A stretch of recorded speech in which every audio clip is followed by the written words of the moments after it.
রজব মাস কি মাস? এই রজব মাসে আল্লাহ রাব্বুল আলামিন একটা নতুন রাষ্ট্র সাজাতে হলে কি কি করা লাগে সেই কর্মসূচি নবীকে শিখিয়েছিলেন এই মাসে। আজকে মনে হয় রজবের 23 তারিখ না 22 না 23 যেন, যাই হোক সামনে 27 তারিখ, যেটা এই তারিখে নবীকে আল্লাহ নিয়েছিলেন। একাধারে 27টা বছর, 27 বছর তার গবেষণাগারে ল্যাবরেটরিতে বসিয়ে তিনি শিখিয়েছিলেন 14টা কর্মসূচি। আমরা কোরআনে কারীম থেকে, যেহেতু সামনে একটা সুন্দর, সুখী এবং কল্যাণময় রাষ্ট্র গঠন করতে হলে কি লাগবে, ব্যক্তি, পরিবার এবং সমাজ রাষ্ট্রে আল্লাহর নির্দেশ কি করা লাগবে, আমরা আজকে এটা রেকর্ড হচ্ছে। শুধু এই কয়জন মানুষ আমার সামনে না, এখন আমার সামনে পুরো বাংলাদেশ বসে আছে। সুতরাং এখান থেকে যে মেসেজ দেওয়া হবে সারা বাংলাদেশে লাইভ চলছে, ছড়িয়ে যাচ্ছে। কালকে আমার পাবনা দারুল আমান ট্রাস্টের আলোচনা ছিল। কি সমস্যা? কি পেছনে না? ওদিকে থাক, এদিকে তাকান। আমার কালকের আলোচনা ছিল ফাইদা নুকিরা ফিন নাকুর, এই আয়াত থেকে গুরুত্বপূর্ণ বিষয় কালকে আমি এখান থেকে ডেলিভারি দিয়েছিলাম। আজকে আমরা নতুন একটা বিষয় কোরআন থেকে ডেলিভারি দেব ইনশাআল্লাহ। পুরা জাতিকে উদ্দেশ্য করে বলছি, সামনে নতুন রাষ্ট্র। যেহেতু খ্রিস্টানরা রিপোর্ট বানিয়েছে, আমরা তাদেরকে ঘুষ দেইনি। ঘুষ দিয়েছি? তারা কি আমাদের আত্মীয়? তারা যেহেতু পর্যবেক্ষণ করছে, রিপোর্ট দিচ্ছে, 4.5 মাস 5 মাসে যদি 15 থেকে 58% হয়ে যায়, আর কিছুদিন যেতে দেন, এদেশের 100 জন মানুষ চাইবে আমরা কোরআনের বিধান চাই। আর ওইটা অন্তত মরণের আগে আমরা দেখতে চাই। কথা বলো না কেন? এই জমিনের মালিক কিন্তু সরাসরি আমরা না, আল্লাহ তাআলা নিজে। এবং এই জমিনের মালিকও না, এই কোরআন শরীফের মালিকও না, সব মালিক আল্লাহ। আমরা এই জমিনে আছি কামলা হিসাবে। পৃথিবীতে 2টা কাতারকে আল্লাহ সবচাইতে বেশি ভালোবাসে, পছন্দ করে। কয়টা? আল্লাহ রাব্বুল আলামিন বলেন, ইন্নাল্লাহা ইউহিব্বুল্লাযীনা ইউকাতিলুনা ফী সাবিলিহি সাফফান কান্নাহুম বুনিয়ানুম মারসুস।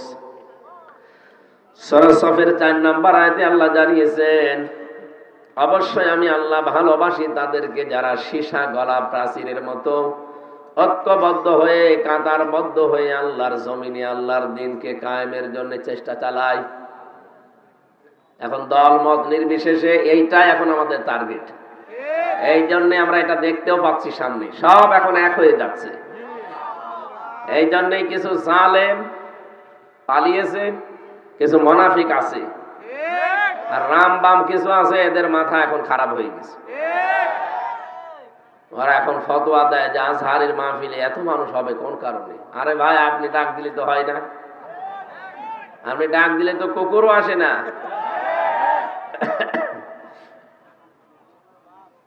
এই যে ইয়াদখুলুনা ফি দীনিল্লাহি আফওয়াজা, দলে দলে মানুষ পালে পালে ইসলামে আসবে, এটা তার একটা প্রমাণ। জায়গায় 14 লাখ 15 লাখ 20 লাখ মানুষ এক জায়গায় হয়, যদি টাকা দিয়ে আনা লাগে, কত কোটি টাকা খরচ আপনি বলেন।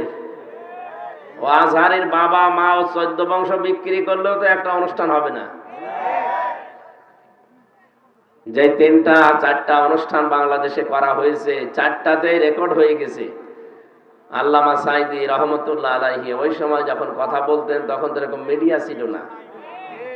তখনও মানুষ হয়তো 8-10 লাখ 20 লাখ। এখন ছাড়িয়ে যাচ্ছে, কারণ আল্লাহ প্রথমটায় দেখিয়েছেন যে ইয়াদখুলুনা ফি দীনিল্লাহ আফওয়াজা, দলে দলে মানুষ দেখতে পাবেন আপনি, পালে পালে আসতেছে ইসলামের দিকে। সুতরাং এই দৃশ্যটা দেখে আমাদের এখন মনে প্রাণে একটা আনন্দের সঞ্চার হচ্ছে, বিশ্বাস হচ্ছে আল্লাহ তার কথাটা আমাদের মনে হয় সামনে দেখাবে। অনুরিয়া ফিরাউনা ওয়া হামানা ও জুনুদাহুমা মিনহুম মা কানু ইয়াহজারুন। আল্লাহ বলেন, আমি অনুমাক্কিনা লাহুম ফিল আরদ, জমিনে শাসন ক্ষমতা এই মুসা নবীর অনুসারীদেরকে দিতে চাই। এই কারণ ফেরাউন তাদেরকে কোন ঠাসা করে রেখেছিল। এটা হাজার হাজার বছর আগের কথা। এখন আমরা দেখতে পাই এই 53 বছরে একটা দলকে বাতিলরা কোণঠাসা করে রেখেছিল। আল্লাহ যেন ঠিক সেই দলটাকে মানন করে, এখানে মনন আছে, অনুরিদু আন্না মুন্না, মানান মানে অনুগ্রহ। আল্লাহ বলেন আমি ইচ্ছা করলাম যে একটা অনুগ্রহ করি। আলাল্লাযীনা ইসতাদআফু ফিল আরদি, ফিরআউন যাদেরকে জমিনে দুর্বল করে রেখেছিল, আনাজালাহুম আইম্মাতান, ওই দলকে আমি জমিনের নেতা বানিয়ে দেব। অনাজালাহুমুল ওয়ারিসিন, এবং তাদেরকে জমিনের উত্তরাধিকারী আমি আল্লাহ বানিয়ে দেব। ঠিক খাপের খাপ বাংলাদেশে মিলে যাচ্ছে। এখন যদি বলেন হুজুর আমার পক্ষে বলেন না, আপনার সাথে মেলে না, আমি বলবো কি করে? আপনার সাথে মিলছে? আপনার সাথে তো মিলছে না। যাদের সাথে মেলে তাদের নাম তো বলি না, এমনি মিলে যায়। এই 53 বছর যাদেরকে বিভিন্ন ধোয়া তুলে, ভুয়া ধোয়া তুলে, কি ধোয়া? পুরা ভুয়া ধোয়া তুলে তাদেরকে আপনি জাতি থেকে আলাদা করে রেখেছিলেন। আমার জন্ম 92 সালে, আর আমারে যদি আপনি রাজাকারের তালিকায় নাম দিয়ে দে, শয়তান হাসবে না? ওই সময় আমার বাবাও হয়েছে কিনা আল্লাহ জানে।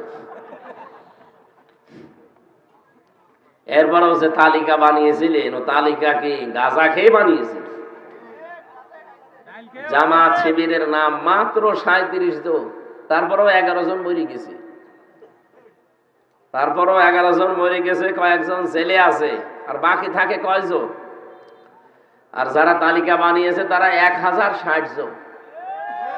তাহলে এই ধোয়াটা এতদিন পর্যন্ত তুলে জনগণকে আপনি কি বুঝিয়েছিলেন? এখন তো নিজের ফতোয়ায় নিজে ধরা খাবে। কয়েকদিন আগে মামলার হাজিরা দিতে গিয়েছিলাম, যে আপনাদের পাশের জেলা না চাঁদপুর, ওখানে একজন আল্লাহর ওলি, এই যে ফিটনেস বিহীন বিএনপি, লাইসেন্স বিহীন জামাত বলতো, এক মহিলা বলতো না, ওনারে আমার সামনে দিয়ে নিয়ে যাচ্ছিল। দেখলাম ওনারই ফিটনেস নেই, ওনার লাইসেন্স তো নেই। লাইসেন্স আছে, ফিটনেসও নেই। চেহারা আগে যাকে একটু তেল মেল দিত, এখন তো তেল পাই না, কিরকম লাগতেছে দেখতে। জিজ্ঞাসা করতে গেলাম যে আপা কেমন আছেন, কি অবস্থা বানিয়েছে পুরা। ও যা বলতো আল্লাহ উল্টিয়ে ওর ওপরে ঢেলে দিয়েছে। এই দেশে আমার মনে হয় যে যা করেছে পুরা টালটা তার উপরে ছেড়ে দিচ্ছে। এবার একটা পরিচিত আয়াত পড়ছে, দেখেন তো আপনাদের সাথে মেলে কিনা। গায়রিল মাগদুবি আলাইহিম ওয়ালাদ-দাল্লিন। এটা শুনেছেন কোনদিন?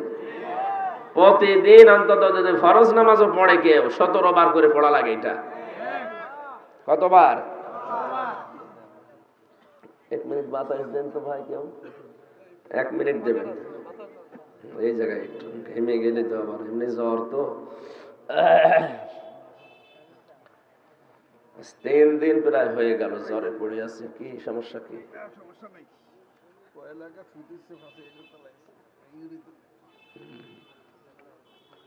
কোথায় দিচ্ছে? এই যে এই জায়গায় মুরব্বী মানুষ দরকার, আর কেউ নেই কমিটির? দেন এই জায়গায় দিন, 1 মিনিট দেওয়ার পরে বন্ধ করে দিবেন। বেশি দিলে আবার এখন পড়ে যাবে। সুবহানাল্লাহ আলহামদুলিল্লাহ লা ইলাহা ইল্লাল্লাহ সুবহানাল্লাহ আলহামদুলিল্লাহ।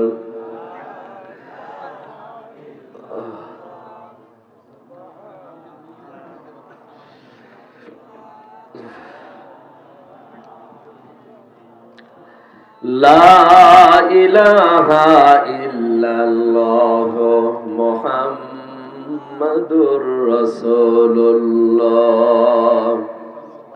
এই যে গেটে যারা দাঁড়িয়েছেন, আপনারা কি ওই দলের লোক?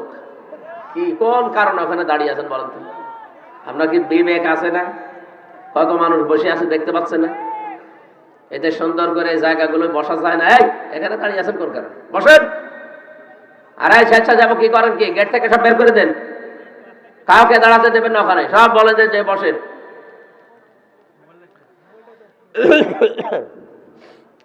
ঠিক আছে আমার ভাইরা, প্রতিদিন 17 বার করে আয়াতটা আল্লাহকে আপনি নিজে শোনাচ্ছেন, মনে হচ্ছে আল্লাহ শুনছে, উনি জবাব এখনই দেবে।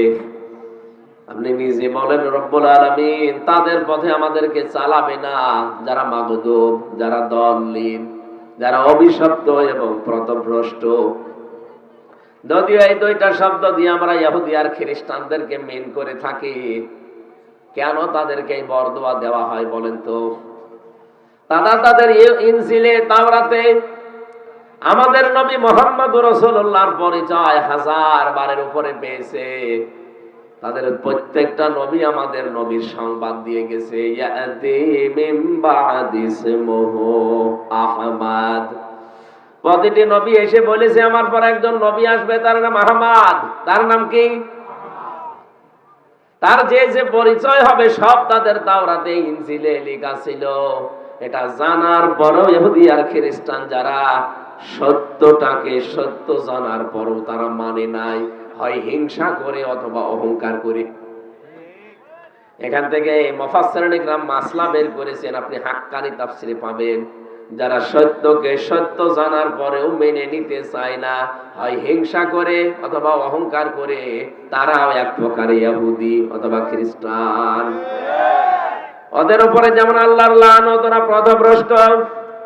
আমি যদি আজকে সত্যি সত্যকে সত্য জানার পরে শুধু অন্ধ দলীয়করণের জন্য অন্ধ ভক্ত হয়ে সত্যকে না মানতে চান, আপনার নিজের এই বরদোয়া নিজের উপরে ওই ফিটনেসের মতো পড়বে। কথা বলেন না কেন? যা যা বলেছিল সব এখন ওর উপরে পড়ছে। আপনিও যা যা বলেন প্রতিদিন একবার দুইবার না কতবার বলেন, শুধু ফরজ নামাজ পড়লেও 17 বার বলা লাগে। এই জন্য আমরা এখনই সাবধান হব, আমার বরদোয়া আবার আমার উপরে আল্লাহ ঢেলে না দেন। আমার ভাইরা, সত্যকে সত্য জানার পরে মেনে নেওয়া লাগবে। এটা যদি আমার মন মেনে নিতে নাও চায়, জোর করে হলেও মানা লাগবে। আমার বাবা মা, আমার দলীয়করণ যারা আছে, দলের লোক, তারা হয়তো মন খারাপ করবে, করুক, আমাকে মেনে নেওয়া লাগবে সত্য। হযরত ইব্রাহিম আলাইহিস সালাম কিন্তু সত্যকে অনুসন্ধান করছিলেন। তারকা দেখে মনে করেন এইটাই আমার রব, চাঁদ দেখে মনে করেন এটা আমার রব, সূর্য দেখে মনে করছিলেন না এটা আমার বড় রব। হাযা আকবার। সর্বশেষ আমার আল্লাহ বলেন না, যেগুলো ডুবে যাচ্ছে একটাও স্থায়ী হচ্ছে না। তিনি জাতির লোককে ডাক দিয়ে বললেন, বারিউম মিম্মা তুশরিকুন, আমি তোমাদের থেকে মুক্ত যাদেরকে তোমরা শিরিক বানাও, শরীক বানাও। ইন্নী ওয়াজ্জাহতু ওয়াজহিয়া লিল্লাযী ফাতারাস সামাওয়াতি ওয়াল আরদা হানিফা ওয়া মা আনা মিনাল মুশরিকিন। এই দোয়াটা কত বড় কঠিন দোয়া, আমরা জায়নামাজের দোয়া বানিয়ে চালিয়ে দিচ্ছি। অথচ এটা কত কঠিন কথা আপনি টের পেয়েছেন। যে অবশ্যই আমার এই চেহারা বলতে শুধু এইটাই না, আমার যত কিছু দুনিয়াতে আছে সব আজকে আমি ঘুরিয়ে দিলাম। এই ইন্নী ওয়াজ্জাহতুর ভেতরে এই চেহারা যেমন আছে, আপনার ক্ষমতা আছে, আপনার ছেলে মেয়ে আছে, আপনার প্রভাব প্রতিপত্তি আছে, আপনার জমি জায়গা আছে, যা আছে সব আমি ঘোরালাম আজকে। ফাতারাস সামাওয়াতি ওয়াল আরদা হানিফা, আসমান আর জমিনের উদ্ভাবক যিনি, আমি একনিষ্ঠভাবে তার দিকে ঘুরে আসলাম। ওমা আনা মিনাল মুশরিকিন, আমি কিন্তু মুশরিক না। এই গ্যারান্টি আপনি দিয়েছেন। হযরত ইব্রাহিম আলাইহিস সালাম এই গ্যারান্টিটা আমাদের জাতির পিতা এমনি দেয়নি। তিনি কিন্তু খুঁজছিলেন কোনটা হক কোনটা হক, তিনি নিজে খুঁজতে খুঁজতে পেয়েছিলেন। আর আমাদের চোখে আঙ্গুল দিয়ে দেখিয়ে দেওয়া হয়, এরপরও অনেকে মানতে চায় না। হক দল কোনটা, হকপন্থী মানুষ কারা, আপনাকে আল্লাহ কিন্তু দেখিয়ে দিয়েছে। আপনি কাদের অনুসরণ করবেন সেইটাও কোরআনে কারিমে আল্লাহ দিয়েছেন সূরা ইয়াসিনে, ইত্তাবিউ মাল্লা ইয়াসআলুকুম আজরা ওয়া হুম মুহতাদুন। তোমরা সবাই মিলে অনুসরণ করো, ইত্তাবিউ বহু বছর, তোমরা সবাই মিলে অনুসরণ করো যারা তোমাদের কাছে আল্লাহর এই বাণী পৌঁছিয়ে দেয় কিন্তু উজরত চাই না, পারিশ্রমিক চাই না, 2 নম্বরে তাদের গুণ পাওয়া যাবে অহুম মুহতাদুন, তারা হেদায়েতের উপরে আছে। বাংলাদেশের দিকে তাকান, অনেকে আমরা কোরআনে কারীম প্রচার করতে গিয়ে যারা দড় কষাকষি করি, যার প্রথম অর্থটা আমরা মিলাতে পারলাম না। 2টা গুণই আপনার ভেতরে থাকা লাগবে। 1 নম্বর, হয়তো আপনি হেদায়েতের পথে মানুষকে ডাকেন, ঠিক আছে, কিন্তু নিজে হেদায়েতের উপরে নেই। 2 নম্বরে, অনেকেই নিঃস্বার্থভাবে মানুষকে ডাকে ঠিক, হেদায়েতের উপরে নিজে নেই, কিন্তু মানুষকে ডাকতেছে হেদায়েতের দিকে। 2টাই গোমরাহ। কথা বোঝেন আমার? না, বোঝেননি, আবার বলছি। আপনাকে এই আয়াতটা সামনে নিয়ে যাকে অনুসরণ করবেন, দেখবেন এই 2টা সে মানে কিনা। ইত্তাবিউ, অনুসরণ করো তাদেরকে। মাল্লা ইয়াসআলুকুম আজরা, যারা তোমার কাছে উজরত চায় না, পারিশ্রমিক চায় না। অহুম মুহতাদুন, এবং তারা হেদায়েত প্রাপ্ত। এখন হেদায়েতের উপরে থাকবে কারা, কারা হেদায়েত প্রাপ্ত, এটা আল্লাহ কিন্তু সূরা বাকারায় আগে জানিয়ে দিয়েছেন। এই যে আয়াতটা পড়লাম, এটা সূরা বাকারার আয়াত না ইয়াসিনের আয়াত? আগে আল্লাহ সূরা বাকারা দিয়েছেন না সূরা ইয়াসিন দিয়েছেন? তার মানে হেদায়েত প্রাপ্ত কারা? আপনি সূরা বাকারার 255 নম্বর আয়াত থেকে দেখবেন, ওই জায়গায় আল্লাহ সাজিয়েছেন যে এরা হেদায়েতের উপরে আছে। ওয়ালা নাবলুওয়ান্নাকুম বিশাইইম মিনাল খাউফি ওয়াল জুই ওয়া নাকসিম মিনাল আমওয়ালি ওয়াল আনফুসি ওয়াস সামারাত ওয়া বাশশিরিস সাবিরিন। লামে তাকিদ নুনে সাকিলা, আল্লাহ বলেন অবশ্যই আমি আল্লাহ তোমাদের পরীক্ষা করব। বিশাইয়্যিম মিনাল খাউফ, ভয় দিয়ে। আজ তামাম দুনিয়ায় আমাদের ভয় দেখায় কে? এদেশের নাস্তিকরা, আমার বাম জালেমরা তো ভয় দেখাতোই, তামাম দুনিয়ায় আমাদেরকে ভয় দেখাতো, এখনো দেখাচ্ছে।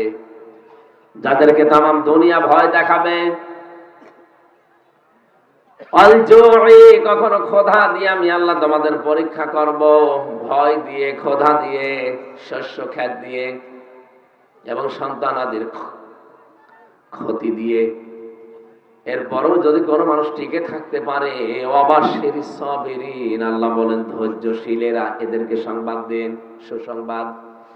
আপনি 53 বছরের দিকে তাকান একটু, এই আয়াতটা নিয়ে কারা সত্যি দিনের উপরে টিকে থাকতে গিয়ে এই কয়টা পরীক্ষার সম্মুখীন হয়েছে। কত মানুষ ছেলে হারিয়েছে, জানেও না যে ছেলে বেঁচে আছে কিনা। শহীদ মীর কাসেম আলী রহমতুল্লাহ আলাইহি, ওনাকে যখন ফাঁসি দেওয়া হবে তার 3 ঘন্টা আগে ওনারে জানিয়েছিল কারারক্ষী যে আপনার 3 ঘন্টা পরে ফাঁসি, আপনি প্রস্তুতি নেন। উনি বলেছে, কারারক্ষী ভাই, এখনো তো 3 ঘন্টা আছে, আমি 2 ঘন্টা ঘুমালাম, তুমি আমার 1 ঘন্টা আগে ডেকে দিও। অথচ ওনার ছেলে ওই সময় গুম হয়ে আছে, ব্যারিস্টার আরমান। এই কথা বলেন না কেন? ওনার স্ত্রী ওই সময় হাসপাতালে। আরে ভাই, আমাদের মতো পাগল ছাগল ছেলে না, ছেলে ব্যারিস্টার। এইরকম একটা ছেলে আজ গুম হয়ে আছে 8 বছর, ও জানেও না মরে গেছে না বেঁচে আছে, স্ত্রী হাসপাতালের বেডে পড়ে আছে। এরকম সংবাদ আসলে নিজের মরণের সংবাদ একদিকে, কোন আল্লাহর ওলি আছে দেশে যে সেই স্থির থাকতে পারবে বলেন? আমার রিমান্ডে নিয়ে 10 দিনের শেষের দিন অত্যাচার যা করার ওরা করেছে, শেষের দিন বলেছে যারা বলতে বলি, এটা যদি না বলেন তাহলে আপনার বউ তুলে নিয়ে আনবো। আমি নরম হয়ে গেলাম। না, ম্যাডাম তো অসুস্থ, সময় 7 মাস সন্তানের বয়স। বললাম ঠিক আছে, যা ভালো লাগে করেন, আমার আর কিছু বলার নেই। আমি তো আলেম মানুষ, তারপরও নরম হয়ে গেছি। 10 দিন মাত্র রিমান্ডে, 10 দিনের দিন শেষ। আর ওনার স্ত্রী পড়ে আছে মরণ সজ্জায়, ছেলে গুম হয়ে গেছে, কেউ জানেও না, নিজেও মাত্র আর 3টা ঘন্টা পরে থাকবে না দুনিয়ায়। এরপরও কি শক্তিশালী ইমান দেখেন, বলছে আমি 3 ঘন্টা আছে, 2 ঘন্টা ঘুমালাম। কারারক্ষী কুতুব ভাই, উনি আমারও দায়িত্বে ছিলেন, আমারে মাঝে মাঝে বলতেন, হামজা ভাই, লোকটার ঘুম আসলো কি করি। আমি বললাম আপনি বোঝেননি, কিন্তু আমি বুঝেছি যে ঘুম কেন এসেছে। কোরআনে কারীম জানিয়েছে, ইন্নাল্লাযীনা ক্বালু রাব্বুনাল্লাহু সুম্মা ইসতাকামু তাতানাজ্জালু আলাইহিমুল মালায়েকা। অবশ্যই যারা এই কথা বলতে পারে আমার রব আল্লাহ, এতটুকু বলে শেষ করে দেয় না, যারা এর উপরে টিকে থাকতে পারে। রব্বুল আলামিন বলেন তাতানাজ্জালু আলাইহিমুল মালায়েকা। তাতানাজ্জালু এটা বোঝারে বর্তমান, ভবিষ্যৎ, প্রেজেন্ট, ফিউচার। মালাকুন দেয়নি, মালায়েকা বহুবচন দিয়েছেন। আল্লাহ বলেন এদের বিপদে আপদে পড়লে আমি আল্লাহ হাজারো ফেরেশতা পাঠিয়ে দেই। কি বলে ফেরেশতারা জানো? আল্লাহ তাখাফু ওয়া লা তাহজানু। কোনো ভয় নেই, কোনো চিন্তা নেই। কিসের ভয় করেন, কিসের চিন্তা? আপনার ছেলে নিয়ে চিন্তা হয় যে গুম হয়ে গেল ছেলেটা, বউ নিয়ে চিন্তা হয় যে বউ হাসপাতালে পড়ে আছে, দলীয় লোকজন নিয়ে চিন্তা হয় যে এরা অনেকে পালিয়ে বেড়াচ্ছে, অনেকে জেলে আছে, ব্যবসা প্রতিষ্ঠান নিয়ে ভয় হয় যে কি হবে এগুলোর। কোনো অসুবিধা নেই। ওই যে জান্নাত দেখা যাচ্ছে, চলে যান, বাকি সবগুলোর দায়িত্ব আল্লাহ নিয়ে নিয়েছে। এটা যদি ফেরেশতারা কানের কাছে না বলতো, আমার তো বিশ্বাস জীবনেও ঘুম আসার কথা না। কারণ আমি তো নিজে ভুক্তভোগী। জেলখানায় সবচেয়ে বেশি চলে ঘুমের বড়ি, কারণ ওখানে কোনো কাজ নেই, তারপরও ঘুম আসে না। একটা মানুষ বছরের পর বছর পড়ে আছে কিন্তু ঘুম নেই, এটা ঘুমের বড়ি খাওয়া লাগে। আমি কত বড়ি খেয়েছি আল্লাহ জানে, আর আমি জানি। অথচ তারপর আমার বাবা মা শ্বশুর শাশুড়ি তো ধনী মানুষ। আমার স্ত্রীকে আল্লাহ যা দিয়েছে, আমার শ্বশুর শাশুড়ি, আমার মা বাবা, আমি না থাকলে ওর কোনো অসুবিধা নেই। মেয়ে আছে ওই সময় দুইটা, ওগুলো নিয়ে সে ভালোভাবে আর একটা বিয়ে করে চলতে পারতো। আমার কোনো চিন্তা নেই তাদের নিয়ে, তারপরও আমার ঘুম আসতো না। 3টা বছরে ফাঁসির কন্ডেম ছেলে কতদিন না ঘুমিয়ে কাটিয়েছি আমি জানি, আর আল্লাহ জানি। সারা রাত জাগা, 1 সেকেন্ড ঘুম আসে। অথচ লোকটার মাত্র 3 ঘন্টা হায়াত আছে, আর 2 ঘন্টা ঘুমিয়ে গেল। কারারক্ষী বলছে ঠিক যেন ঘুমিয়েছে। আমি তাকে ডাকলাম 1 ঘন্টা আগে, কারণ 7টার সময় আমার ডিউটি, ওনার 10টায় ফাঁসি, 3 ঘন্টা মাঝে আছে। ওনারে বললাম যে মাত্র আর 3 ঘন্টা, আপনি প্রস্তুতি নেন। উনি বলছে 3 ঘন্টা অনেক সময়, আমি 2 ঘন্টা ঘুমিয়ে গেলাম। ঠিক 2 ঘন্টা ভালোভাবে ঘুমিয়েছে। 1 ঘন্টা আগে ওনারে আমি ডাক দিলাম, স্যার ওঠেন, আপনার মরণের সময় হয়ে গেছে। আমি দেখলাম ঠিক ভালোভাবে উঠলো ঘুম থেকে, গোসল করে ওযু করে 2 রাকাত নামাজ আদায় করে বলছে আমি প্রস্তুত আছি, চলে। এটা এমনি এমনি মুখে আসার কথা না, এটা ওয়াজ করে বোঝানো সম্ভব না যদি ওই জায়গায় আপনি না যান। এই আয়াত যে বলছে যে আল্লাহর ফেরেশতা এসে তার কানের কাছে সুসংবাদ দেয় যে কাউকে নিয়ে আপনার চিন্তা নেই, কিসের ভয় আপনার, সবগুলোর দায়িত্ব আল্লাহ নিয়েছে। ওয়াবশিরু বিল জান্নাহ, ওই যে জান্নাত, ওর সুসংবাদ গ্রহণ করেন। আল্লাতী কুনতুম তুআদুন, যার ওয়াদা আল্লাহ করেছে। নাহানু আউলিয়াকুম ফিল হায়াতিদ দুনিয়া, দুনিয়ায় আপনাদের বন্ধু আমরা ছিলাম, ফিল আখিরা, আখিরাতেও থাকবো।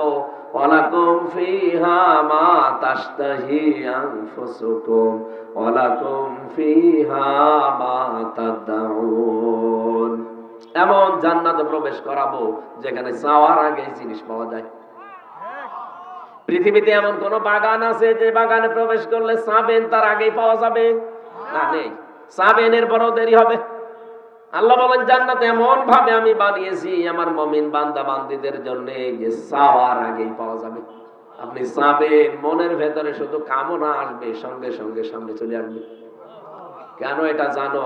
নজুলাম মিন গফুরির রহিম, এটা দয়াময় আল্লাহর পক্ষ থেকে একটা বিশাল মেহমানদারি। বলেন সুবহানাল্লাহ। আমি যেটা বোঝাতে চাচ্ছিলাম এ পর্যন্ত এসে, আল্লাহ পাক বলেন এইভাবে যারা বিপদে আপদে পড়ে, ছেলে হারিয়েছে, মেয়ে হারিয়েছে, সম্পদ হারিয়েছে, ব্যবসা প্রতিষ্ঠান হারিয়েছে, সব কিছু হারানোর পরেও যে মানুষগুলো হাসি মুখে, দেখবেন হাসি মুখ তাদের, এত কিছু যে হারিয়ে গেল, আমার তো কিছুই হারায়নি, তারপরও আমার চিন্তায় শেষ নেই। আর ওদের সব হারিয়ে গেল, এরপরেও চেহারার দিকে তাকালে মনে হয় যে কিছুই হারায়নি, নিশ্চিন্তে বসে আছে।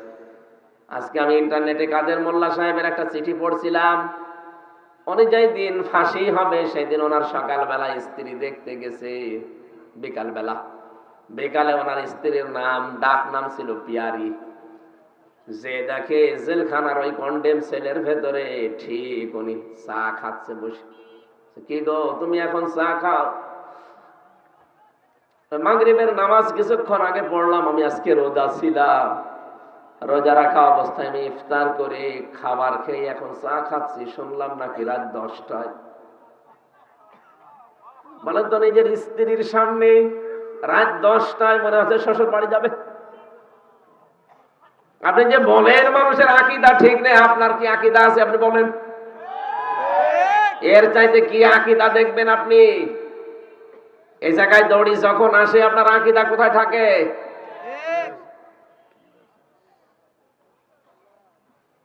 ডাক দিয়ে বলছে, পিয়ারি আমাকে মাফ করে দিও, তোমার হক হয়তো আদায় করতে পারিনি, আজকে আমি আল্লাহর সাথে দেখা করতে যাচ্ছি। সারা দিন আমি রোজা ছিলাম, আমি যে ইফতারি করে খাবার খেয়ে একটা চা খাচ্ছি, এইটাই মনে হয় আমার শেষ খাওয়া। দুনিয়ার খাবার আমার আর কপালে জুটবে না, কারণ আর মাত্র কয়েক ঘন্টা পরে আমারে ডাকবে। ওরা বিভিন্ন খাবার নিয়েছিল, যেগুলো খান বলছে না, দুনিয়ার এই খাবার আমার আর ভেতরে ঢুকবে না। মনে হচ্ছে জান্নাতের খাবার আমার আল্লাহ তার সামনে মেলে ধরেছে।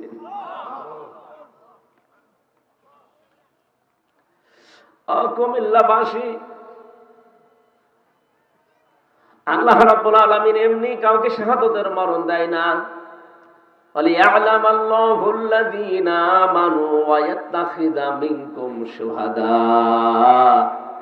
সূরা আলে ইমরানের 140 নম্বর আয়াতের মাঝের অংশে আছে, আল্লাহ বলেন, যাকে আমি ভালোবাসি, যার জীবন যৌবন আমার পছন্দ হয়, যার কাজ কর্ম অ্যাক্টিভিটিস যে হ্যাঁ আমার পছন্দ হয়েছে, তখন আমি তাকে সাধারণভাবে মরণ দেই না, শাহাদাতের মরণ দিয়ে ধন্য করি। কেন শাহাদাতের মরণ দেই জানো? এই যে এই লোকটা যদি এখন মারা যায়, যদি ঈমান নিয়েও মারা যায়, কবরে দিয়ে দেবেন, ঘুমিয়ে পড়বে, শেষ, আর কিছু নেই আগে পরে। কিয়ামতের দিন সিংহায় ফুৎকার দেওয়ার পরে উনি উঠবে। কিন্তু লোকটা যদি শহীদ হয়ে মরে, উনি ঘুমাবে না, কবরে যাওয়ার পরে আল্লাহ নিজে ওকে খাওয়াবে। এই জন্য শহীদদের ব্যাপারে এত কড়াকড়ি কথা আল্লাহ কোরআনে দিয়েছেন, যারা শহীদ হয় তাদেরকে মৃত বলাও যাবে না। وَلَا تَقُولُوا لِمَن يُقْتَلُ فِي سَبِيلِ اللَّهِ أَمْوَاتٌ بَلْ أَحْيَاءٌ وَلَكِنْ لَا تَشْعُرُونَ। রব্বুল আলামিন সূরা বাকারার ভেতরে জানিয়েছেন, যারা শহীদ হয় তাদেরকে মৃত বলবা না, যে মরে গেছে, না, এরা মরে না, এরা জিন্দা, তোমরা বোঝো না। তাই মানুষ যেহেতু মুখ দিয়ে কথা বলে, এই জন্য আল্লাহ মুখের উপরে নোটিশ দিয়েছেন। মুখের পরে মানুষ যেহেতু দিমাগ দিয়ে চিন্তা করে, এই জন্য আল্লাহ দিমাগের উপরে নোটিশ দিয়েছেন, ওয়ালা তাহসাবান্নাল্লাযীনা কুতিলু ফি সাবিলিল্লাহি আমওয়াতা বাল আহইয়াউন ইনদা রাব্বিহিম ইরযাকুন। সূরা আলে ইমরানের 169 নম্বর আয়াতে আছে, ধারণাও করবা না যে আমি আল্লাহর জন্য যারা জীবন দেয় এরা মরে গেছে, ধারণাও করবা না, বলা তো যাবেই না মুখ দিয়ে, ধারণাও করবা না। কারণ কি? কারণ তারা জীবিত এবং তারা আমি আল্লাহর কাছে রিজিক পাই। কুমিল্লাবাসী বলেন তো, ঘুমিয়ে থাকলে খাওয়া লাগে? কথা বলেন না কেন? ঘুমাবে তো এই লোকটা, যে ঈমান নিয়ে মরে গেছে, ঘুমিয়ে পড়বে। ফেরেশতারা বলবে, নাও ঘুমিয়ে যাও। দোলা ভাই যেভাবে আপা নিয়ে ঘুমায়, ওইভাবে ঘুমিয়ে যাও, কিয়ামতের দিন একবারে উঠবা, এই শেষ, ওনার আর কিছু নেই। কিন্তু শহীদ হয়ে যে মানুষ মরবে, ওদেরকে আল্লাহ বলেন ঘুমাবে না, ওরা জীবিত। আর জীবিত থাকলে, জেগে থাকলে খাওয়া লাগে। এই জন্য আল্লাহ নিজে তাদেরকে খাওয়ান। দুনিয়ার খাবার দিলে শহীদদের অসম্মান হবে, আল্লাহ নিজে জান্নাতের খাবার কিয়ামত পর্যন্ত খাওয়ান। শহীদের যে খাবার খেলে মানুষের যে কি তৈরি হয়, রক্ত। কি মানুষ খাবার খেলে কয়েকটা জিনিস ভেতরে তৈরি হয়। এক নম্বরে খাবার খেলে পিত্ত রস তৈরি হয়। খাবারের নির্যাস দিয়ে আমরা কিন্তু যে নির্যাসটা বের করি খাবার থেকে, চুষে চুষে ওটা দিয়ে আল্লাহ নির্যাস বানায় পিত্ত রস। ওটা এত দামি, পারায় কারণে বিজ্ঞান প্রমাণ করেছে এর ভেতরে যে খাবার যতক্ষণ থাকবে ওই পিত্ত রস ওই নালী দিয়ে, ওই নাড়ি দিয়ে আস্তে আস্তে ফোঁটা ফোঁটা পড়তে থাকবে। যতক্ষণ খাবার পেটে আসে পড়বে, ওটা হজম হবে। খাবার যখন পেটে না থাকবে, আপনার ওই পিত্ত রসের ওই থলিটা হঠাৎ আল্লাহ নিজের পক্ষ থেকে বন্ধ করে দেবে। আল্লাহ এটা বোঝাতে চেয়েছেন যে আমি কিন্তু অপচয় করি না। এটা যেহেতু দামি জিনিস, আমি অপচয় করি না। আমি শুধু ফতোয়া দিয়ে শেষ করে দেইনি, আমি দেখিয়েছি যে আমি অপচয় করি না। এটা নির্যাস তৈরি হবে প্রথম খাবার, যে খাবারই খান তার প্রথম ওইটা দিয়ে নির্যাস, এরপরে তৈরি হবে ওইটা দিয়ে মল, এরপরে ওখান থেকে তৈরি হবে প্রসাব, এরপরে তৈরি হবে রক্ত, এরপরে তৈরি হবে চর্বি। বিভিন্ন জিনিস অর্গান তৈরি হতে থাকে এর ভেতরে। এই মাথা থেকে শুরু করে পা পর্যন্ত ৭০,০০০ তার আছে। কম্পিউটার যদি এখানে এটা না ভিড়িয়ে কম্পিউটার ভিড়ার, আমি আপনাকে একটা একটা করে সব দেখাতে পারবো। এই অক্সিপিটাল লব আছে এখানে, প্যারাইটাল লব আছে এখানে। মাথার ভেতরে প্রায় 18টা জিনিস ঘুরপাক খাচ্ছে। এক একটা জায়গায় প্রায় 6টা করে জিনিস আছে। কেউ চিন্তা করে, কেউ দুঃখ করে, কেউ আনন্দ করে। এক একটা জিনিস এখানে আছে, কেউ দেখে। রব্বুল আলামিন বলেন খাবার খাবার পরে রক্ত যেহেতু তৈরি হবে, এই রক্তগুলোই শরীরে ছড়িয়ে যাবে, তখনই আপনি বল পাবেন। রক্ত যদি ছড়িয়ে না যায় তাহলে আপনার বল পাবেন না। মানুষের খাবার খেলে রক্ত তৈরি হয়, এই জন্য শহীদ যারা, এরা যেহেতু খাবার খায় তাহলে রক্ত লাগবে। এটার প্রমাণ দিয়েছেন হযরতে হামজার জীবনীতে। আমি তার জীবনী পড়ি দেখেছি, তিনি শহীদ হওয়ার প্রায় 30 বছর পরে তার কবর ভেঙে গিয়েছিল। মদিনায় একটা বিশাল ঢল হওয়ার কারণে তার কবর ভেঙে যায়। ওই সময় যারা তার সাথে যুদ্ধ করেছে এখন তারা প্রায় মুরব্বী হয়ে গেছে। রক্ত অনুসন্ধান করতে করতে গিয়ে দেখে 30 বছর আগে মুহাম্মদুর রাসূলুল্লাহ আপন চাচা হযরতে আমির হামজা, কাফেররা যেখানে যেখানে তাকে কোপ দিয়েছিল ওই জায়গাগুলো দিয়ে ফিনকি দিয়ে তাজা রক্ত বের হয়ে চলে আসছে। কুমিল্লাবাসী বলেন তো, যদি খাবার না খাবে তাহলে রক্ত আসলো কোত্থেকে? কথা বলেন না কেন? এই জন্য ফেরেশতাদেরকে দিয়ে আল্লাহ সুসংবাদ জানায় তাদেরকে, যে মানুষগুলো এই পরীক্ষায় উত্তীর্ণ হয় আর যারা এই কথা স্বতঃস্ফূর্ত ভাবে বলতে পারে, আল্লাযীনা ইযা আসাবাতুহুম মুসিবা ক্বালু ইন্না লিল্লাহি ওয়া ইন্না ইলাইহি রাজিউন। আমরা মনে করি এটা মানুষ মরে যাওয়ার দোয়া। কে বলেছে আপনাকে? কঠিন বিপদ আপদ যখনই আসবে মানুষের, যদি ইমানদার লোকটা হয় মুখ দিয়ে আকস্মিক ভাবে বের হয়ে যাবে, জবান খুলে বের করেন ক্বালু ইন্না লিল্লাহি ওয়া ইন্না ইলাইহি রাজিউন। এই বিপদ আপদ মুসিবত আমার উপরে এসেছে, আমরা তো আল্লাহর জন্য আর আল্লাহর কাছে আমরা ফিরে যাব, তখন সে সান্ত্বনা পায়।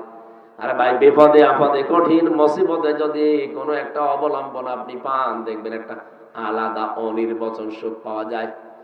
জেলখানার ভেতরে আমি মাঝে মাঝে কারারক্ষীকে বলতাম, ভাই একটু বই নিয়ে এসে দিন। 24 ঘন্টা তো তালা লাগিয়ে রাখেন এই ফাঁসির কন্ডেম ছেলে, কারোর সাথে কথাও বলতে দেয় না, আবার সিসি ক্যামেরা দিয়ে রেখেছে, কেউ যেন আমার দিকে না তাকায়। বাইরের যোগাযোগ তো 3 বছর পুরা বিচ্ছিন্ন। একটা বই মই এনে দেন, একটু পড়ি। বই এনে দেয় বঙ্গবন্ধুর আত্মজীবনী। ও ছাতা পড়ি করবে কেন? কয়দিন বই চাই, বই এনে দেয় বঙ্গবন্ধুর ছেলেবেলা, বঙ্গবন্ধুর চীন সফর। ও ছাতা পড়ে আমার রাগ দরকার আছে? একদিন রাগ করে বলেই ফেললাম যে এ বই কেন? আমি যে বই বলি ওই বই এনে দিতে পারেন না। আমি কি বই? আমার ফাঁসি চাই, এই বইটা এনে দেন। আমি মেজর ডালিম বলছি এটাই এনে দিন। না ওই বই পড়তে নেই, পড়তে নেই মানে ওইটাই পড়া দরকার। ওখানে ভেতরে তো টাকা চলে না, চলে সিগারেট। সিগারেটের প্যাকেট দিলে বিভিন্ন জিনিস পাওয়া যায়। এক হিন্দু কারারক্ষী, ওর তো আর ইমান বিমান নেই। ওর নাম ছিল সুব্রত বালা। এরপরে আরো কয়েকটা হিন্দু আমার দায়িত্বে ছিল, দেবদুলাল, অসিত কুমার, আরো নাম আমার মনে। 3 বছর একাধারে খালি হিন্দুই পেতাম, তো এই কারণে মনে আছে নামগুলো। এরকম একজন পেয়েছিলাম, ওই সাতক্ষীরার ওদিকে করে বাড়ি যেন। এর তো আর আল্লাহ রসুল বলে কোনো চিন্তা ভাবনা নেই, ওর দুনিয়াকে মজা নিল এই ধান্দায় আছে। শোনেন, কাছে তো তাকানো যাবে না, সিসি ক্যামেরা আছে। কাজ করেন, এটিএম আজহারুল ইসলাম আছে ওই যে পাশের বিল্ডিং এ, আপনি ওনার কাছে গিয়ে বলবেন যে আমির হামজা কিছু বই চেয়েছে, যদি বইগুলো দেয় আপনি একটু চুরি করে আমারে দিয়ে যাবেন, কারণ আমি জানি যে ওনার কাছে বই আছে। পরবর্তীতে উনি বই পাঠিয়েছে আমারে চুরি করে। কারাগারে রাত দিন জাইনাব আল গাজালির বলেছে আমির হামজারে বড় বেটা ভালো করে পড়তে। আমি 1 বার 2 বার নাই, 3 বছরে প্রায় 7 বারের উপরে বইটা শেষ করেছি। কয়েকটা মহিলার ঘটনা ওখানে লেখা আছে যে তাদের ঈমান কি। জাইনাব আল গাজালি একজন মহিলা, তার যে ঈমান এবং তার ভাইয়ের যে ঈমান পুরাটা পর্দা। আমার মনে মনে মাঝে মাঝে নিজেরে তৃপ্তি আসতো, আল্লাহ, একজন মহিলা মানুষ যদি এরকম পরীক্ষা দিতে পারে, আমি একজন পুরুষ মানুষ, যখন একটু শান্তি পেতাম। এরপরে পাঠিয়েছিল প্রোডাক্টিভ মুসলিম, এটা অনেক সুন্দর বই, যারা পড়াশোনা করেন, জ্ঞান অর্জন করতে চান, বইটা কিনে নেবেন। প্রোডাক্টিভ মুসলিম, পারিবারিক জীবন থেকে আন্তর্জাতিক জীবন পর্যন্ত পুরোটা সাজানো আছে। এটা একটা তৃপ্তি পেতাম বইগুলো পড়লে। আল্লাহ পাক বলেন এই যে ঈমান যাদের আছে এদেরকে পরীক্ষা করলে এই মানুষগুলো তৃপ্তি পায়, তৃপ্তির সারে তখন বলে আমরা তো আল্লাহর জন্য, যারে যা হয়ে যায় যাক, আমরা তো আল্লাহর জন্য আল্লাহর কাছেই ফিরে যাব। উলাইকা আলাইহিম সালাওয়াতুম মির রাব্বিহিম ওয়া রাহমা ওয়া উলাইকা হুমুল মুহতাদুন। বলেন আল্লাহু আকবার। আল্লাহ বলেন এই মানুষগুলোর উপরে আমার শান্তি, এদের উপরে আমার রহমত, আর এরাই হেদায়েতের উপরে আছে। তাহলে হেদায়েতের উপরে আছে কারা? যে মানুষগুলোকে পেছনে পরীক্ষাগুলো করা হয়েছে। এই পৃথিবীতে কাদেরকে পরীক্ষা করা হয় আপনি দেখতে পাচ্ছেন? যারা পরীক্ষার উপরে আছে, এই মানুষগুলো হেদায়েতের উপরে। কিন্তু এদেরকে দেখে মাঝে মাঝে দিনের দিকে ডাকতে গেলে তখন দর কষাকষি করে। কথা বুঝেন আমার? আয়াতের 2টা বিধানই আপনাকে মানা লাগবে। আপনি ডাকবেন, পরিশ্রম করবেন, উজরত চাইবেন আল্লাহর কাছে। 2 নাম্বার, আপনাকে হেদায়েতের উপরে থাকতে হলে ওই পরীক্ষাগুলো দেওয়া লাগবে। এদেশে বহু মানুষ আছে যে তাবলীগ জামাতের যারা আছেন ভাইরা, আপনারা তো নিজের খেয়ে নিজের পরি মানুষকে আল্লাহর দিকে ডাকেন, কোন পরিশ্রমিক নেন না, কোন উজরত চান না। কিন্তু হেদায়েতের উপরে থাকতে গেলে অবশ্যই আপনাকে কোরআন দিয়ে মানুষকে ডাকা লাগবে। আপনি মন খারাপ করলেও আমার সঠিক কথা তুলে ধরা লাগবে, কারণ দাওয়াত দেওয়ার সিস্টেমই হচ্ছে কোরআন দিয়ে। ইয়া আইয়ুহার রাসূল বাল্লিগ মা উনজিলা ইলাইকা মির রাব্বিক। হে রাসূল, আপনি মানুষকে পৌঁছিয়ে দেবেন কি? বলেন বলেন। সহিহ যেটা আপনি কোরআন হাদিস দিয়ে বানিয়েছেন বুঝলাম। এই যে ময়দানে যেটা তৈরি হবে এখন টঙ্গীর এই ময়দানে, যারাই যা করছেন লক্ষ লক্ষ মানুষ আমরা ওখানে হাজির হব, ঠিক আছে।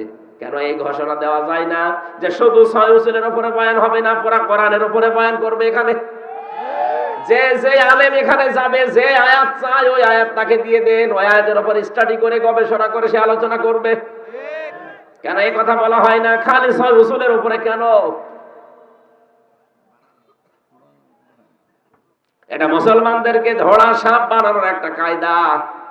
তাহলে 6টার ভেতরে থাকবে, ইসলামকে 6টার ভেতরে আছে, আর নেই। এই জন্য আমরা চাই আগামীতে যারা বিশ্ব ইজতেমায় যাবে ওখানে যত আলেম চায়, ভালো ভালো আলেম আছে, যে আলেম যে আয়াত চায় ওই আয়াতের উপরে তাকে বলবেন যে 10 দিন 15 দিন আপনি লেখাপড়া করেন, এক একটা আয়াত থেকে নতুন নতুন তথ্য বের করে পড়া, কোরআন কেন্দ্রিক আলোচনা ওখানে আমরা চাই। ওখানে সুদের বিরুদ্ধে আপনি বক্তব্য দেবেন, ঘুষের বিরুদ্ধে দেবেন, দুর্নীতির বিরুদ্ধে দেবেন, চাঁদাবাজের বিরুদ্ধে দেবেন। ওখানে আপনি জুলুম, অত্যাচার, নির্যাতনের বিরুদ্ধে দেবেন, মানুষের তৈরি করা আইনের বিরুদ্ধে দেবেন। এইটাই তো নবীজি করতেন। আপনি কোন তাবলীগ করেন? তাবলীগই তো এইটা যে আমার সামনে চাঁদাবাজি হবে আর আমি বলবো যে যা করছে করুক, লা ইলাহা ইল্লাল্লাহ। আজকে সকালে যশোরে 50 লাখ টাকা চাঁদা চেয়েছে, দেয়নি, তাকে কি পিটানো পিটাচ্ছে দেখলাম। এটা তো ফেরেশতারা করছে না, অবশ্যই কোনো মানুষই করছে। একটা দলের সভাপতির নাম সেখানে এসেছে, আমি নাম নাই নিলাম। অনেকে মনে করছে এত গোপনে চাঁদাবাজি করি তারপরও ধরি ফেলে কি করি। আরে বেটা, গোয়েন্দা বিভাগের খবর রাখেন। আমি নিজে দেখেছি ওদের যে মেশিন ওরা যা বসিয়ে রেখেছে বাইরের দেশ থেকে নিয়ে এসে। আপনি মনে করেন আমি রাত 12:30টার সময় গেলাম নারায়ণগঞ্জের বন্দরে চাঁদা চাইতে, কেউ জানে না। মিডিয়া জেনে ফেললো কি করে, আর গোয়েন্দারা জানলো কি করে। আরে ভাই, রিমান্ডে নিজে দেখেছি, সত্যি কথা যে কোরআন শরীফ সামনে আমি বলছি, আপনি পায়খানায় বসে বসে কি করেন তা ওরা দেখতে পায়। হ্যাঁ, এমন মেশিন ওদের কাছে আছে। ওই জালেমরা ইসরায়েল থেকে নিয়ে এসেছিল, সেটা তার নিয়ে যেতে পারেনি। এখন যারা দায়িত্ব আছে তারা ব্যবহার করছে। আপনি মনে করছেন আমি কেউ জানি না, এত রাতে সব ঘুমিয়ে পড়েছি আর এরা জানলো কি করি। আরে ভাই, 24 ঘন্টা ওইটা ওদের সামনে। বাংলাদেশ ওদের একেবারে নখদর্পণে, একেবারে হাতের এই মুঠার উপরে, কে কি কোথায় সব দেখতে পায়। আমি ধরা পড়ার একদিন পর সাতক্ষীরা থেকে মাওলানা আমিরুল ইসলাম বেলালি আমার বাড়িতে কল দিয়েছে। ওই নাম্বার কেউ জানে না, কার নামে তোলা নাম্বার তাও আমি জানি না। উনি কল দিয়ে জানিয়েছে যে হামজাকে বলবা যদি যোগাযোগ করতে পারো, হামজাকে জানাবা সে যেন অন্তত এই কথাগুলো না বলে। ও আমরা সকালবেলা দেখছে ভিডিও আকারে আমরা দেখাচ্ছে,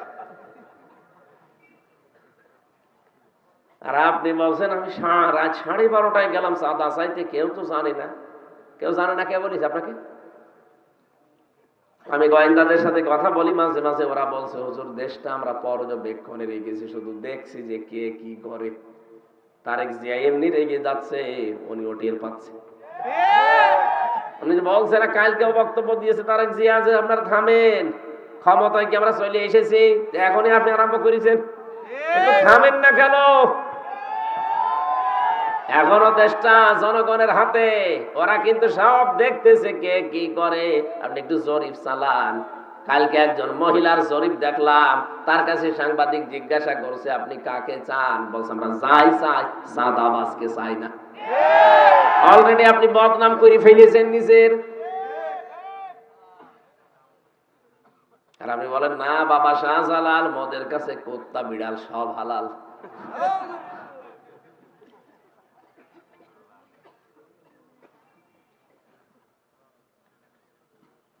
কুমিল্লাবাসী, যে কথাটা তুলেছিলাম বলার জন্যে, কোরআনে কারিমের আজকের এই ময়দান থেকে এমন এমন মেসেজ আজকে কোরআন থেকে ওই 14টা কর্মসূচি এমন ভাবে আমরা তুলে ধরতে চাই, যারা দায়িত্বে আছে ওরা যেন শোনে। আর একটা সুন্দর কল্যাণময় রাষ্ট্র যদি কেউ গঠন করতে চায়, এখান থেকে যেন তারা থিওরি নেয়। মানে থিওরি গুলো আমার বানানো না, আল্লাহ নিজে বানিয়েছেন, তাও 27 বছর নবীকে তার গবেষণাগারে বসিয়ে নিজে শিখিয়েছেন। এখানে সরাসরি শিক্ষককে, ছাত্রকে, নবী মুহাম্মদ রাসূলুল্লাহ। সময় লেগেছে 2 দিন 5 দিন না, পিএইচডি করতে, গবেষণা করতে, আমরা দেখি এমফিল করতে সব মিলে মাত্র 5 থেকে 7 বছর লাগে। 2 বছর এমফিলে, 5 বছর পিএইচডি, 7 বছরে একটা বিষয়ের উপরে পুরা নখদর্পণ এসে যায়। অথচ আল্লাহ বলেন আমি 27 বছর নিজে শিক্ষক হয়ে আমার নবীকে শিখিয়েছি। একটা রাষ্ট্র যদি কল্যাণময় করতে হয়, এগুলো মাস্ট বি লাগবে। আমরা সেই কোরআন থেকে কথা বলতে চাচ্ছি, চলে যাবেন নাকি? ইন্না হাযাল কুরআনা ইয়াহদি লিল্লাতী হিয়া আকওয়াম। আল্লাহ পাক বলেন অবশ্যই এই কোরআন একটা সঠিক এবং সুন্দর মজবুত হেদায়েতের পথ তোমাদেরকে নির্দেশনা দেয়। ওয়ায়ুবাশশিরুল মুমিনিনা আল্লাযীনা ইয়ামালুনাস সালিহাতি আন্না লাহুম আজরান কাবীরা। নবী আপনি সুসংবাদ দিতে পারেন ওই মুমিনদেরকে যারা ভালো ভালো কাজ করে দুনিয়ায় উত্তম পুরস্কার আমি আল্লাহ তাদের জন্য রেখে দিয়েছি। বলেন সুবহানাল্লাহ। وَأَنَّ الَّذِينَ لَا يُؤْمِنُونَ بِالْآخِرَةِ যারা আখিরাতে বিশ্বাসী না, কিয়ামতে জবাব দিতে হবে, এই বিশ্বাস যাদের ভেতরে নেই, وَأَعْتَدْنَا لَهُمْ عَذَابًا আলিমা, তাদের জন্য যন্ত্রণাদায়ক শাস্তি আল্লাহ রেডি করে রেখেছেন। আল্লাহ আযাবান পর্যন্ত শেষ করে দিতে পারতেন, আলিমা দিলেন কেন? এমন আযাবের ধরন আমি আয়াতের তাফসীর অন্য আয়াতের সাথে মিলিয়ে দেখেছি। এত কঠিন আযাব আল্লাহ দেবেন যে চামড়া পুরাটা খসিয়ে ফেলবেন। লাওয়াহাতুল লিল বাশার, আল্লাহ পাক বলেন লা তুবকি ওয়ালা তাযার, লাওয়াহাতুল লিল বাশার। এই জাহান্নামে ফেলে দেওয়ার পরে এই মানুষটাকে আস্তেও ছাড়বে না, আবার ছেড়েও দেবে না। এতে চামড়া আগে পুরা খসে যাবে। এই পৃথিবীতে যত কঠিন ঘর হোক, আমি রিমান্ডে একটা ঘর দেখেছিলাম মাটির নিচে, যেখানে নিয়ে ওরা নখ তুলে ফেলে মানুষের। আমাকে নিয়ে গিয়েছিল ওখানে 9 দিনের দিন। মেশিন পত্র বের করেছে, আমার সামনে রেখে দিয়ে বলছে এগুলো হাতের আর পায়ের নখ তুলি আমরা। ওদের কথাবার্তা শুনলে বুঝতাম যে ও মানুষ না পুরাটা জানোয়ার। মানে কথাবার্তার এরকম ধরনই আলাদা। আমি যে একজন মাওলানা মানুষ, আমারে মা মাতালি তুলে গালি দিত, তাহলে সাধারণ মানুষ পেলে কি করত? ও জানে যে হাফেজ, কোরআনের হাফেজ, একজন মাওলানা, একজন মুফতি মানুষ, তারপরও আমার মায়ের নাম ধরে, বাপের নাম ধরে কি গালি গালা, অথচ সব বিসিএস ক্যাডার। বলেন তো এরকম সাধারণ মানুষ যদি আমার সামনে যারা সাধারণ মানুষকে নিয়ে যেত, কি কান্নার আওয়াজ পেতাম। মাঝে মাঝে দেখতাম যখন হাত পায়ের নখ তুলে নিয়ে আসতো, কি কান্না, ওর কান্না দেখে আমি নিজে অজরে কাঁদতাম। একজনকে দেখেছিলাম চট্টগ্রামে বাড়ি, একটা কথাও বানিয়ে বলছি না, নিজের দেখা সব। এই যে হাতের তালু, এখান থেকে আস্তে করে ব্লেড দিয়ে কেটে দেয়। এরপরে একটা মেশিন আছে ওদের কাছে, ওইটা ধরে চামড়া ছোট করে ফেলে, ওই চামড়াটা ধরে টান দেবে আস্তে করে, এগুলো পুরাটা গোল হয়ে চলে আসবে। জীবিত মানুষ এতটুকু দিয়ে শেষ করে যদি বলে যান ঠিক আছে আমরা ওষুধপত্র দেই না, আবার ওর উপরে লবণ দিয়ে দেয়। আমারে এরকম কঠিন অবস্থা করে নাই, কিন্তু আমারে টাঙিয়ে রেখেছিল, মাজায় দড়ি দিয়ে আমারে 11 ঘন্টা টাঙিয়ে রেখেছিল। আমার এদিকে চোখ বাঁধা কালো কাপড় দিয়ে, এদিকে পায়ের সাথে ডান্ডা বেড়ি দিয়া, পা হাত আবার পেছনে ডান্ডা বেড়ি দিয়ে বান্ধা, ওই হ্যান্ডকাপ দিয়ে। নড়াচড়া করবেন ও ছাতা কেটে যাবে। আমার যে কত জায়গায় কেটেছিল আল্লাহ ভালো জানে। 20, 21, 22, 23, 21, 22, 23 পুরা 3টা বছর। ওই সময় দেখেছিলাম যে ওই ছেলেটার চামড়া এখান থেকে, ওর নাম আব্দুল্লাহ, এখান থেকে তুলে আস্তে করে যখন টান দিয়েছে পুরা চামড়া চলে এসেছে। তাও পুরা টানা শুধু এইটুকুর। এত কষ্ট পাচ্ছিল আর এত চিৎকার দিয়ে কাঁদছিল, কিন্তু আওয়াজ তো বাইরে যাবে না মাটির নিচে। পরবর্তীতে শুনলাম যে শুধু চামড়া তুলেই ছেড়ে দেয়, ওর উপরে নাকি লবণ ছিটিয়ে দিয়েছে। লবণ ওই যে মোটা যেটা, ওই মোটা লবণ দিলে কিন্তু অত বেশি যন্ত্রণা হয় না, কিন্তু পাতলা যেটা, মিহি লবণ যেটা মেশিন দিয়ে একেবারে মিহি করে ফেলে, ওই পাতলা লবণটা এরকম ছিটিয়ে দিলে দেখবেন আপনি টকবক করে ফুটবেন। কারণ শাস্তির যত ধরন ওই শয়তানরা সব আগে টেনে নিয়েছে, যে এখানে এখানে মারলে, এখানে এখানে জিনিস দিলে এরা সব চাইতে বেশি কষ্ট পাবে। পা এভাবে ধরে রাখবে একজন শিকল দিয়ে বেঁধে, আপনি তো নড়াতে পারবেন না, তারপরে যদি নড়াচড়া করেন জন্য শিকল দিয়ে বেঁধে দেয়, আর সামনে থেকে লোহার মুগুর দিয়ে পিটায়। মুখ বেঁধে আসতো রাতের বেলা, পিটাতে পিটাতে অনেকজনের দেখতাম নিজেই কাহিল হয়ে গেছে। আর কত মারা যায়?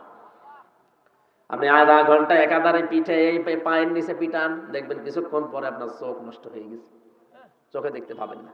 এর সাথে এই চোখের একটা কানেকশন আছে। আমি লাব্বাহাতুল লিল বাশারের কথা বলতে যে পর্যন্ত এসেছি, আল্লাহ বলেন এমন এক ঘরে ওরে প্রবেশ করাবো, ঢুকতে দেরি, আগে চামড়া খুলে পোড়াটা বের হতে দেরি হবে না। ও তো একেবারে এতটুকু চামড়া খুলতে এই ঝামেলা, পোড়া চামড়া যদি খুলে যায় কেমন লাগবে দৃশ্য বলেন তো। এর নাম আলিমা, এইটার নাম আলিমা। এই চামড়া পোড়াটা শেষ, এবার নতুন চামড়া আবার লাগাবে। আল্লাহ পাক বলেন আবার ওইভাবে করব, পোড়াটা খুলবো আবার নতুন করে লাগাবো। কেন জানো? যেন শাস্তির তীব্রতা বাড়তেই থাকে। একবার পোড়া চামড়া খুলে আবার যদি লাগানো যায়, ওটা যে কত তীব্র যন্ত্রণা বাড়বে, যার লাগাবো সে টের পাবে। সূরা নেসার ভেতরে আল্লাহ আয়াতগুলো দিয়েছেন। রব্বুল আলামিন বলেন, নবীজিকে আমি নিয়ে গেলাম এই মাসের 27 তারিখে, বহু অত্যাচার জুলুম নির্যাতনের ভেতরে, বিশেষ করে তার চাচাটা মারা গেল। তার স্ত্রী খাদিজাতুল কুবরাকে আমি তুলে নিলাম। দুইটা বড় বড় ছায়া তার মাথার উপর থেকে আমি আল্লাহ তুলে নিয়েছি। নবীজি মানুষ তো, এই হিসাবে তিনিও দুর্বল হয়ে পড়লেন। রব্বুল আলামিন তাকে সান্ত্বনার বাণী দিয়ে বললেন, লিনুরিয়াহু মিন আয়াতিনা, আপনাকে আমি নিয়ে আসছি আমার কাছে, আমার নিদর্শন দেখাবো। মেরাজের ঘটনার ভেতরে যে শিক্ষা আছে, আমার ঘটনা বলা উদ্দেশ্য না। ওনাকে নিয়ে গেলেন, আল্লাহ 27টা বছর রাখলেন, বিভিন্ন নিদর্শন দেখালেন, জান্নাত জাহান্নাম, পুলসিরাত, হাউজে কাউসার, যত কিছু আছে, মিজানের পাল্লা, সব দেখিয়েছেন। আল্লাহ পাক বলেন, নবী দাঁড়ান, আপনাকে আজ একটা নতুন জায়গায়, আপনি যেহেতু হিজরত করা লাগবে, নতুন একটা রাষ্ট্রের প্রধান হবেন আপনি। আপনাকে রাষ্ট্রপ্রধান হতে হলে 14টা কাজ পরিবার, সমাজ আর রাষ্ট্রে করতে পারলে রাষ্ট্রটা কল্যাণময় রাষ্ট্র হবে। 1 নম্বরে আমি আল্লাহর ইবাদত দিয়ে আপনি আরম্ভ করবেন, কারণ আমি যেহেতু বানিয়েছি সবাইকে, এটা সবাইকেই বোঝাবেন। কুল তাআলাউ ইলা কালিমাতিন সাওয়াইম বাইনানা ওয়া বাইনাকুম আল্লা না'বুদা ইল্লাল্লাহ ওয়া লা নুশরিকা বিহি শাইআ ওয়া লা ইয়াত্তাখিযা বা'দুনা বা'দান আরবাবাম মিন দুনিল্লাহ ফাইন তাওয়াল্লাউ ফাকুলু আশহাদু বিআন্না মুসলিমুন। সূরা আলে ইমরানের 64 নাম্বার আয়াতের ভেতরে আছে, রব্বুল আলামিন বলেন আপনি ডাক দেবেন ইহুদি, খ্রিস্টান, মুশরিক যারা আছে, যারা কিতাব পেয়েছে আসমানি, তাদেরকে আপনি ডাক দিয়ে বলেন, আসো আল্লাহর বান্দারা, আমরা 3টা কথার উপরে একমত হই। 1 নম্বরে আমরা আজকে থেকে আল্লাহ বাদে আর কারো ইবাদত করব না। ইহুদিদের দিকে তাকান, তারা আল্লাহ একজন আছে কথা বিশ্বাস করে। খ্রিস্টানদের দিকে তাকান, তারা আল্লাহ একজন আছে কথা বিশ্বাস করে। আমি মুসলমানের চাইতে ইহুদির অনেক মেয়েকে দেখেছি বাইরের রাষ্ট্রে, তারা এত বেশি পর্দা মেনটেন করে। বাইরের দেশগুলোতে যখন যায়, সিঙ্গাপুর, মালয়েশিয়া, থাইল্যান্ড, এই সমস্ত জায়গায় যারা ইহুদি আছে, বিশেষ করে ইহুদিদের আমি দেখেছি তাদের বউ খাস পর্দা করে, এমনকি হাত মোজা, পা মোজা পরা, সামনে আবার ওই যে দেওয়া, জিলবাব দেওয়া, 3-4টা ছেলে মেয়ে চারপাশে, এত পর্দা মেনটেন করে। লোকটা ওর পাশে যে স্বামী বসে আছে, স্বামীর এত বড় বড় দাড়ি, মাথায় পাগড়ি বাঁধা, এত বড় জুব্বা গায়ে, আমার মতো দেখলে মনে হবে একেবারে কোনো আলেম হবে, অথচ ইহুদি। আল্লাহ একজন আছে, ওরাও বিশ্বাস করে, কারণ ওরা ইসলামী, ওদের উপরে যে তাওরাত নাজিল হয়েছে ওইটা ওরা বিশ্বাস করে। পরবর্তীতে ওই যে পরিবর্তন হয়েছে, এইটা ওরা মানতে চায় না, বলে না যা হয়েছে এইটাই। অথচ ওর ভেতর ওরা নিজেদের মন মতো করে সাজিয়ে নিয়েছে। ইনজিলের ভেতরে ওরা সাজিয়েছে নিজের মন মতো করে, কোরআনটা সাজাতে পারে না। এই কারণের দায়িত্ব সরাসরি নিয়েছে কে? আল্লাহ। রাব্বুল আলামিন বলেন, ওদেরকে ডাক দিয়ে বলেন যে আল্লাহ বাদে কারো ইবাদত করা যাবে না, আমরা আল্লাহর সাথে কাউকে শরীক করব না, আল্লাহ বাদে আমরা কাউকে একে অপরকে রব বলে মানব না। যদি এই 3টা বিষয়ের উপর একমত হতে পারেন তাহলে সাথে নিয়ে কাজ করবেন। যদি এর উপরও তারা মুখ ফিরিয়ে চলে যায় যে না আপনাকে মানি না, ফাইন তাওয়াল্লাউ ফাকুলু শাহাদু বিআন্না মুসলিমুন, তাহলে আপনি ঘোষণা দেন যে না আমি মুসলমান, তোমাদের সাথে আমিও আর নেই।